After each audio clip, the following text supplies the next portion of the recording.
asalaamaaleykum wa rahmatullah luy faj biir buy metti bari na lool loo xamante ne si daf koy sabab bari na lool ay feebar yoo xamante ne si bu nekkee ci nit ki dafay tax biiram di faral di metti waaye daal bu fekkente ne si liy metti biir bi ak njabar la dafa am njabar boo xamante ne si dafa nekk ci nit ki moom mooy sabab biiram di faral di metti bu ko defee day bind saaru suratul xalam muy nun wal xalam yi wa ma yasruna bu àggee ba ci aaya yu mujj yi bu àggee ba ci ñaari aaya yu mujj yi muy aaya way yakaadu lasina kafaru la yaslixoonaka bi absarihim daf koy bind ba mu jeex ñaari aaya yooyu daf koy baamu li nga xamante ne si moom mooy 7 fois juróom-ñaari yoon bu ko defee nag bu paree mu wut reenu ngi gis ak reenu ngeer mu xooji ko ndoxum géej di ci sangu di ci nan pendant juróom-ñaari fan incha allah loolu bu ko defee rek bu fekkente ne si njabar moom moo nekk ci biir bi ba tax muy metti dina yëg ne njabar googu dina dañ si kàttanu yàlla incha allah bu fekkente ne si nit ki dafa lekk ñam boo xamante ne si dafa nekk ci biiram tëwërees di sabab biir bi metti dafay bind baatub la yastaxlifannahum daf koy bind 45 fois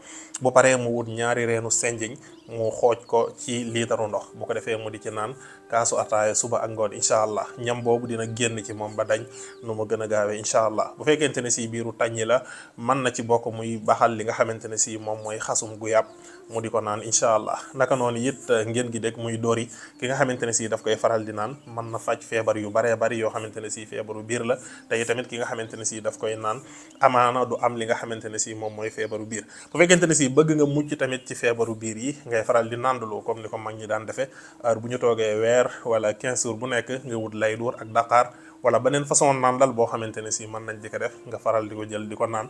loolu it bokk na ci li nga xamante ne si dina faral di sabab nit ki di bañ di am li nga xamante ne si moom mooy mettitu biir yi mu nekk loo xamante ne si lu sonal nit ñi la waaye bokk ci yi nga xamante ne si moo gën a danger maa ngi leen di sant di leen gërëm di leen jaajëfal dig daje ban yoon incha allah waaleykum salaam wa rahmatullahi wa barakaatu.